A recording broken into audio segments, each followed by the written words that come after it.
Você já foi vocacionado por Deus? Você conhece as riquezas da glória inclusas na herança divina? Você conhece a grandiosidade do poder de Deus a favor dos crentes? Fique conosco até o fim e vamos aprender juntos sobre a iluminação espiritual do crente.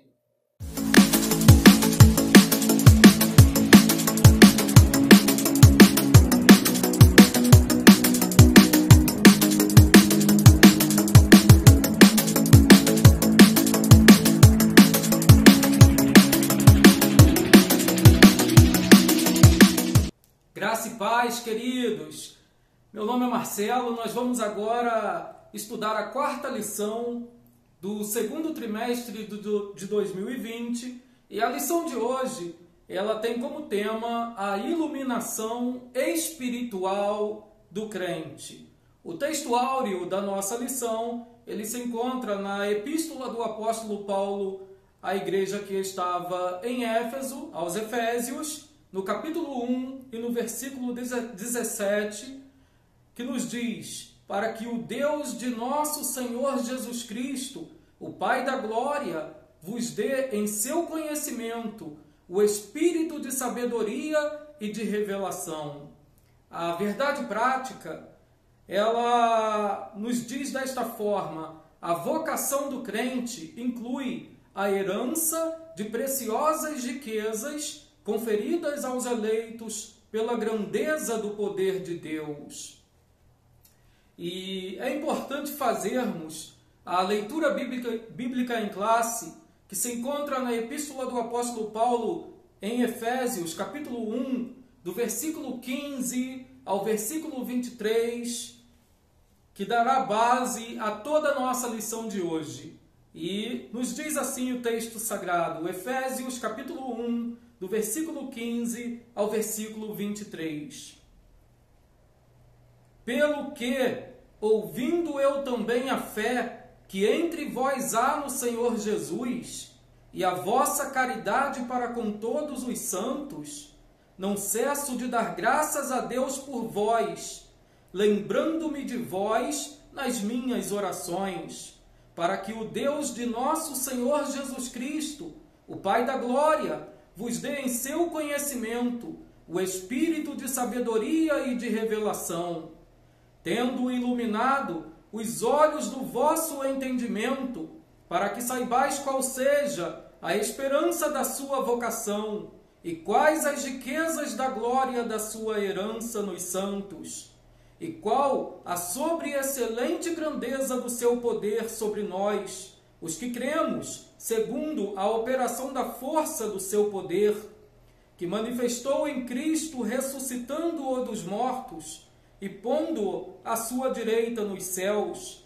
acima de todo principado e poder e potestade e domínio e de todo nome que se nomeia, não só neste século, mas também no vindouro, e sujeitou todas as coisas a seus pés, e sobre todas as coisas o constituiu como cabeça da igreja, que é o seu corpo, a plenitude daquele que cumpre tudo em todos.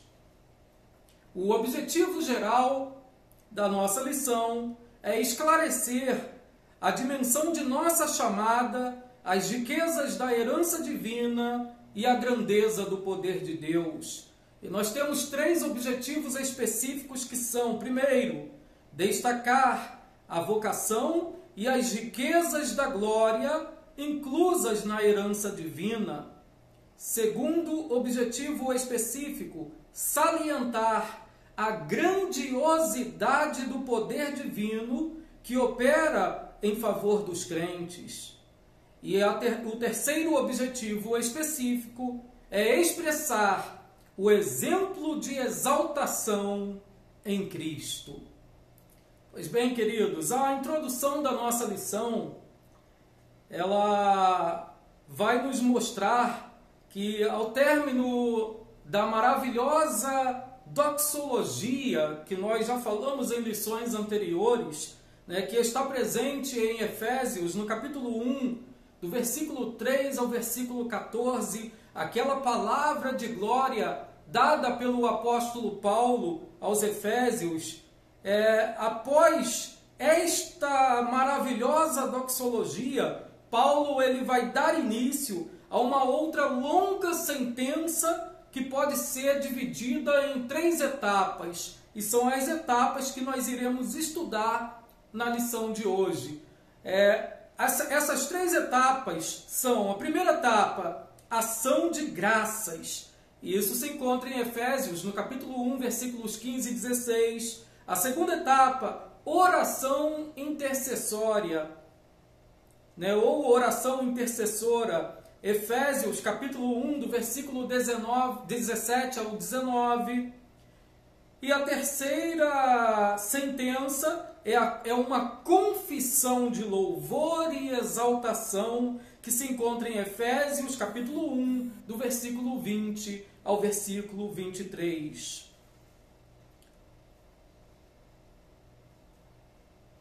O primeiro tópico da nossa lição, ele vai nos falar a respeito da esperança, da vocação e as riquezas da glória. Nós falamos em lições anteriores que o apóstolo Paulo, ele escreveu esta carta enquanto estava em sua primeira prisão domiciliar em Roma. Ele havia sido preso e então naquela prisão, na sua própria casa que ele havia alugado, ele escreve ali 4 cartas. E uma dessas cartas ela havia sido destinada à igreja que estava em Éfeso. Foi, portanto, a epístola aos Efésios. E é interessante que em todas essas 4 epístolas, Paulo, em momento algum, ele vai pedir, ele vai clamar ou suplicar por bênçãos materiais, mas em todo instante Paulo ele vai clamar, ele vai pedir, ele vai orar a Deus, interceder pelas outras pessoas, interceder a Deus em favor de outras pessoas a respeito de bênçãos espirituais. O apóstolo Paulo, ele compreendia que o espiritual é muito melhor do que o material. E Paulo não pede, ele não vai pedir aquilo que nós não temos. Muito pelo contrário, Paulo ele vai pedir para que Deus ele possa abrir os nossos olhos, para que nós possamos ver, possamos entender aquilo que Deus ele já nos deu. Deus ele já nos concedeu bênçãos espirituais grandíssimas, grandiosíssimas. E é exatamente essa a intercessão, a oração do apóstolo Paulo aos Efésios aqui nesta epístola. É que Deus abra o seu entendimento para que eles possam ver aquilo que Deus já lhes concedeu. Meu amigo, Deus tem bênçãos espirituais que Ele já te concedeu, que Ele já enviou para a tua vida. Só precisa abrir os teus olhos espirituais e pela fé receber aquilo que Deus já entregou para a tua vida. E o primeiro ponto aqui desse primeiro tópico da nossa lição tem como título Ação de Graças e Intercessão. E ele vai do versículo 15 ao versículo 17. E nós vamos falar um pouco aqui sobre essa primeira parte do primeiro tópico que o apóstolo Paulo ele vai tratar a respeito, vai trazer uma ação de graça, um louvor. Ele vai primeiro agradecer a Deus pelas coisas que ele estava ouvindo, para depois ele começar a interceder em favor dos crentes de Éfeso. Paulo, ele havia recebido informações acerca da genuína conversão e do bom testemunho dos cristãos na região da Ásia Menor. Provavelmente, Epáfras ou Tíquico, eles tinham sido os portadores de tão grandiosíssimas notícias. E o versículo o versículo 15, ele nos chama a atenção para duas expressões, que é fé em Jesus. Olha o que diz o versículo 15: pelo que, ouvindo eu também a fé. O apóstolo Paulo, alguém chegou para o apóstolo Paulo, né, e acredita-se, os teólogos acreditam, os pais da igreja acreditam, que foi ou Epáfras ou Tíquico, que foi trazendo notícias para o apóstolo Paulo em sua prisão em Roma, e após ouvir sobre a fé e o amor dos irmãos que estavam em Éfeso, Paulo ele se alegra, ele rende graças a Deus e ele intercede. O versículo nos diz, pelo que, ouvindo eu também a fé que entre vós há no Senhor Jesus.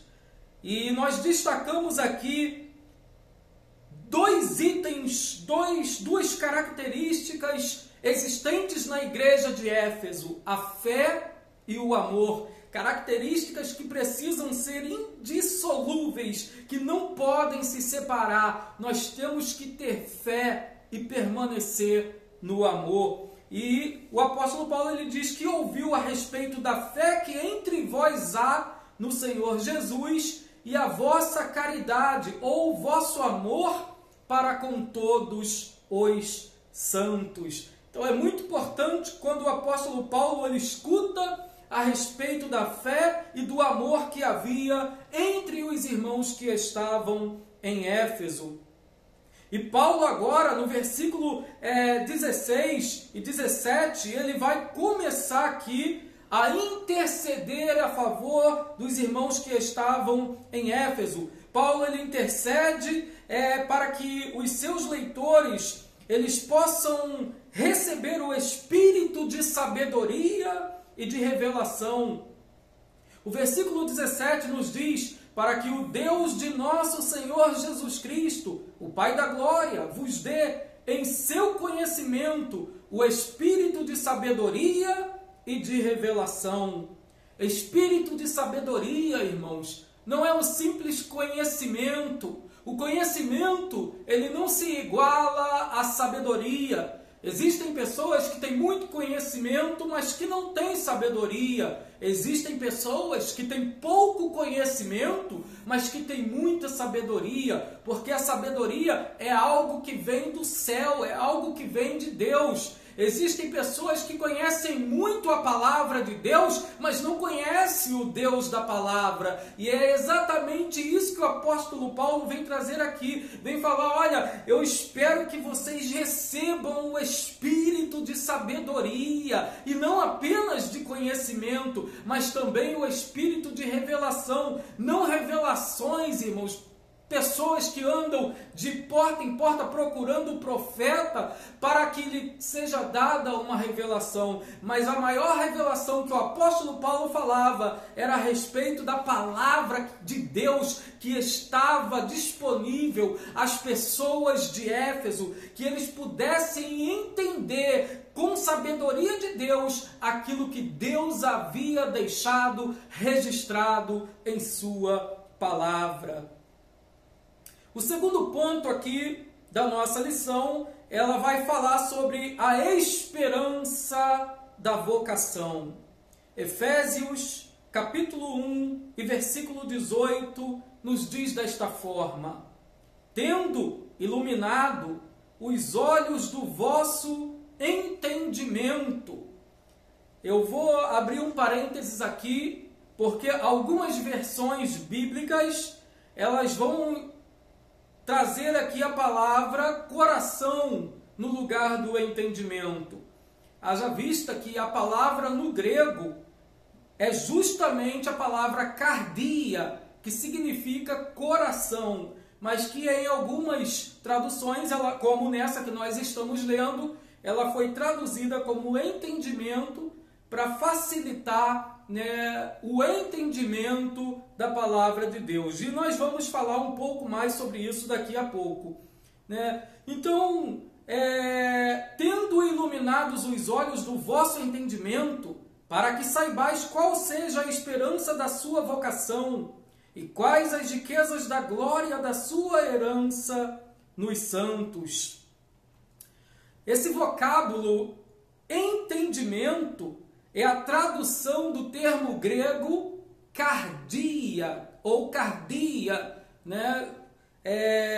Nós ouvimos muito falar sobre cardiologia, né? Que o cardiologista é o médico do coração. Então, cardia é uma palavra grega, de origem grega, né? E significa coração. Só que para os judeus, o coração, ele era o núcleo da personalidade. O coração, ele fazia parte, ele remetia à pessoa interior completa. Era o centro do pensamento e do julgamento moral. O coração falava sobre mente, sobre intelecto, sobre alma. Isso era o entendimento quando se falava em coração no tempo do apóstolo Paulo, no tempo da igreja primitiva. E o apóstolo Paulo, então, ele vai dizer que nós precisamos ter os olhos do nosso coração. Ele vai fazer aqui, né, ele vai fazer uma figura de linguagem aqui, dizendo que os olhos do nosso coração, eles precisam ser iluminados, para que nós possamos entender algumas coisas, né, que são a esperança da nossa vocação e as riquezas da glória da herança dos santos. Essa esperança, ela tem 3 dimensões: passado, presente e futuro. A esperança da nossa vocação, ela está no passado, ela está no presente e ela está no futuro. E nós vamos mostrar aqui, conforme o comentarista da nossa lição deixou registrado, Deus, ele chamou a igreja no passado. Desde a primeira lição, das primeiras lições, nós estamos falando aqui sobre a eleição, né? Então, Deus, antes da fundação do mundo, ele elegeu um povo, ele elegeu a sua igreja para que fosse redimida, para que fosse resgatada, para que fosse salva. Deus chamou a igreja no passado. Antes de todas as coisas, Deus, ele já tinha um plano, Deus, ele já tinha um propósito específico para com a igreja que um dia ele fundaria, mas que já estava fundada em seu coração. E no presente, a chamada abrange o serviço e a santificação. No presente, a nossa esperança, ela se baseia no nosso serviço. O que eu tenho feito para a obra de Deus? O que eu faço para o crescimento da obra de Deus? E a minha própria vida eu tenho santificado? Então a nossa esperança, a esperança da nossa vocação, ela depende do nosso serviço e da nossa santificação progressiva. E a participação gloriosa no futuro, porque a nossa esperança é que um dia seremos glorificados, teremos um corpo glorificado, seremos arrebatados. Jesus, ele vai voltar, levar a sua igreja, arrebatar a sua igreja, e não estaremos mais aqui, mas estaremos para sempre com o Senhor Jesus nos ares. Aleluia! O ponto 3 da nossa lição: as riquezas da glória da sua herança. As riquezas da glória de Deus são perdão, adoção de filhos, selo do Espírito Santo e as que serão desfrutadas no porvir. Nós somos, a igreja é o povo mais rico da terra. A igreja é o povo mais rico da terra. A igreja, muitos podem não ter dinheiro, podem não ter bens materiais, mas nós temos a maior riqueza. Pedro, quando estava ainda no início da sua caminhada ali, na formação da igreja, ele passa no templo da igreja Formosa e ele encontra ali uma pessoa que não andava e ele vai dizer para aquela pessoa: não tenho prata e nem ouro, mas o que tenho, isto te dou, em nome de Jesus, levanta e anda. E aquele homem, no mesmo instante, ele deu um salto e pôde andar, porque não era a prata, não era o ouro que compraria a saúde dele, mas Jesus comprou uma esperança futura para ele e lhe deu uma bênção presente, que foi a cura física e a cura espiritual, a cura da sua alma. O segundo tópico da nossa lição vai tratar a respeito da sobreexcelente grandeza e força do poder divino. O primeiro ponto, a sobreexcelente grandeza do seu poder. Aqui, queridos, o apóstolo Paulo, ele vai fazer aqui um pleonasmo. Nós vamos ler o versículo para que fique um pouco mais fácil de entender. Versículo 19: e qual a sobreexcelente grandeza do seu poder sobre nós, os que cremos, segundo a operação da força do seu poder.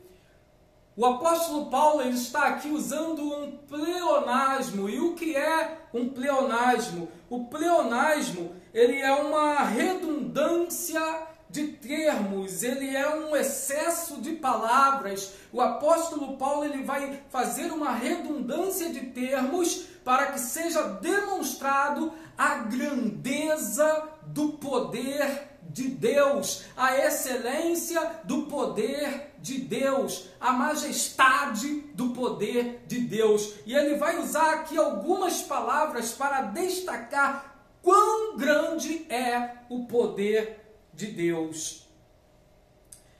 A palavra sobreexcelente é a tradução do grego huperbalo, que na forma adjetivada significa supremacia ou extraordinário. Então o apóstolo Paulo, no versículo 19, ele está dizendo: e qual é a extraordinária grandeza do seu poder? É um poder sobre-humano, sobrenatural, é um poder que vai de eternidade a eternidade, é um poder que o homem natural, ele não pode compreender, porque as coisas espirituais não se compreendem com a mente natural, mas elas se discernem espiritualmente. E Deus agora, o apóstolo Paulo agora está falando, mostrando que Deus, ele tem um extraordinário poder. Mas o apóstolo Paulo não para por aí. Além de ele falar a palavra huperbalo, que significa extraordinário, supremacia, sobreexcelente, o apóstolo Paulo, ele vai dizer que essa palavra significa sobrepujar, lançar algo sobre alguém, sobre além de qualquer coisa, transcender, ultrapassar, exceder. Mas ele também vai usar uma outra expressão nesse mesmo versículo, que é a expressão megatos, que significa grandeza, que objetiva especialmente enaltecer a magnitude do poder de Deus que a tudo sobrepuja. O apóstolo Paulo, ele não vai falar somente sobre o sobreexcelente poder de Deus, mas ele vai falar sobre a sobreexcelente grandeza do poder de Deus. Ou seja, é um poder imensurável, é um poder que as palavras não podem explicar. E o próximo termo que o apóstolo Paulo ele vai trazer aqui nesse versículo é o termo grego dunamis, que é traduzido aqui por poder. E essa palavra grega, ela originou alguns outros termos no nosso idioma, no português, que é dinâmico, dínamo e dinamite, e representa a potência desse poder. O que é dunamis? Dunamis é poder, é força, habilidade, poder inerente, poder que reside numa coisa pela virtude de sua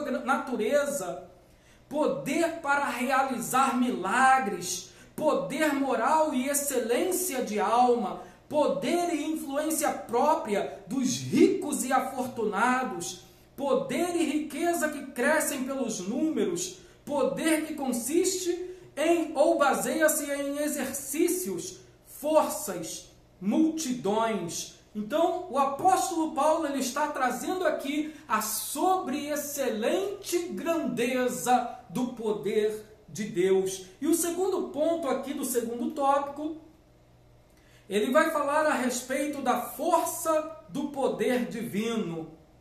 Nessa sentença, ainda aqui no versículo 19, ele continua dizendo: e qual a sobreexcelente grandeza do seu poder sobre nós, os que cremos, segundo a operação da força do seu poder. O apóstolo Paulo ele continua engrandecendo, enaltecendo o poder de Deus. E ele vai usar aqui alguns termos, três termos, para falar a respeito desse poder, que são operação, força e poder. Então o apóstolo Paulo ele vai trazer esses três vocábulos gregos: operação, força e poder, segundo a operação da força do seu poder. E após o apóstolo Paulo ele trazer aqui o significado, ele falar que Deus é poderoso, que Deus é aquele que tem todo o poder no céu e na terra, ele vai trazer alguns exemplos para que possa ser provado que Deus é excelente, que Deus é poderoso, que Deus é eterno e que Deus ele permanece com todo o poder no céu e na terra. E ele vai apresentar três exemplos irrefutáveis da força do seu poder. O primeiro exemplo é a ressurreição de Cristo. Cristo morreu, sim, mas ao terceiro dia, Cristo, ele ressuscitou e ele vive até hoje. Segundo ponto, a sua ascensão à direita de Deus nos céus. O versículo 20 diz assim: que manifestou em Cristo, ressuscitando-o dos mortos.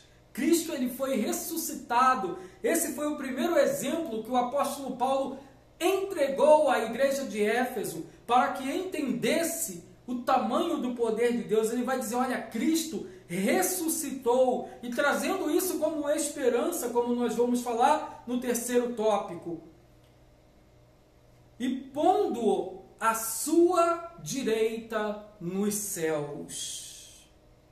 E o terceiro ponto, a sua elevação acima de todo o domínio.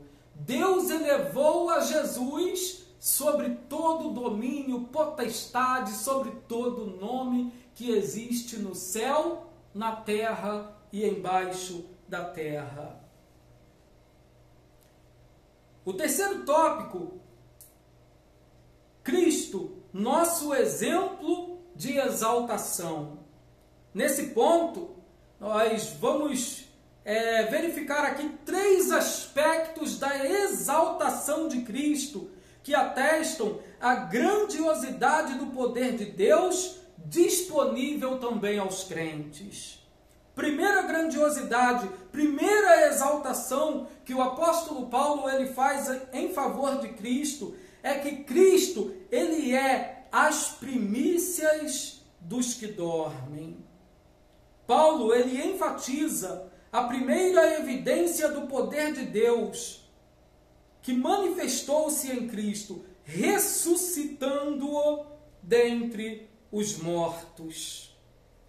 Só que algumas pessoas vão dizer, ora, mas a própria Bíblia, ela diz que outras pessoas, antes de Jesus, também ressuscitaram dos mortos. Sim, nós temos um jovem que foi lançado na cova onde estavam os ossos de Eliseu, e a Bíblia diz que quando aquele corpo tocou nos ossos de Eliseu, dali saiu virtude, e aquele jovem ele voltou à vida. Só que tem um porém, aquele jovem mais para frente, ele voltou a morrer, e o seu túmulo está lá. Os seus ossos jazem naquele túmulo. Lázaro, ele morreu, sim. Jesus, ele ressuscitou a Lázaro, mas Lázaro tornou a morrer. Lázaro está morto. Mas Jesus, ele é a primícia dos que dormem. Sabe por quê? Porque Jesus, ele morreu, Jesus, ele ressuscitou, e ao contrário dos demais, Jesus, ele permanece vivo. Por isso ele é a primícia dos que dormem, porque ele ressuscitou e permanece vivo até hoje e permanecerá eternamente. O túmulo vazio, testemunhado pelas mulheres, presenciado pelos soldados da guarda do sepulcro, visto pelos apóstolos e por mais de 500 pessoas, houve testemunhas de que Cristo ressuscitou. E o que o apóstolo Paulo está querendo mostrar para a igreja de Éfeso com isso é trazer esperança. Era dizer para a igreja de Éfeso, vocês precisam conhecer a esperança, porque assim como Cristo ressuscitou, cada um dos que servem a Cristo também hão de ressuscitar, porque um dia ele voltará para levar a sua igreja, e aqueles que estiverem fiéis, permanecendo em Cristo até a morte, serão ressuscitados e levados para a glória eterna, para junto de Deus Pai. Temos a promessa da ressurreição para todos que fazem parte da igreja, pois está escrito: tragada foi a morte na vitória. Aleluia! A morte, ela foi tragada na vitória de Cristo. Cristo ressuscitou, Cristo venceu a morte, Cristo está vivo e Ele trouxe vida, e vida com abundância também para a sua igreja, também para a sua vida. Se você crê nesta palavra, receba, porque Cristo tem vida e vida com abundância para a tua vida. O segundo ponto, Cristo elevado à direita de Deus. Após chamar Cristo da sepultura, Deus elevou-o para o trono, pondo-o à sua direita nos céus. Olha o que diz aí no versículo 20, que manifestou em Cristo, ressuscitando-o dos mortos e pondo-o à sua direita nos céus. E nós temos um testemunho disso. Estevão, o primeiro mártir cristão que foi apedrejado, mas que não negou o nome do Senhor Jesus, ele, enquanto estava ali morrendo, ele contemplou o Cristo ressurreto à direita de Deus. E é tremendo, irmãos. É tremendo quando nós falamos que Cristo, ele se encontra à direita de Deus, porque existe um segredo, um mistério muito grande ao dizer que Cristo está à direita de Deus. O assento à direita de um rei oriental sempre era reservado para o primeiro-ministro. O assento de um rei oriental sempre era reservado para o primeiro-ministro ou chefe de governo, simbolizando, sabe o quê? não somente honra, não somente dignidade, mas também poder delegado. Deus entregou para Jesus todo o poder no céu e na terra. Ouvimos muito falar que este mundo jaz no maligno, que tudo aqui está nas mãos do maligno. Mas eu quero te dizer uma coisa no dia de hoje. Deus, Ele entregou a Cristo todo o poder nos céus e na terra. Se alguém disser que este mundo jaz no maligno, e a Bíblia fala isso também, mas a Bíblia também fala que todo o poder sobre as mãos do maligno está um pequeno poder, mas sobre as mãos do nosso Senhor Jesus Cristo está todo o poder que existe nos céus e na terra. Ele tem autoridade sobre os anjos nos céus, sobre os homens na terra, sobre os demônios no inferno. Cristo tem autoridade sobre todas as coisas.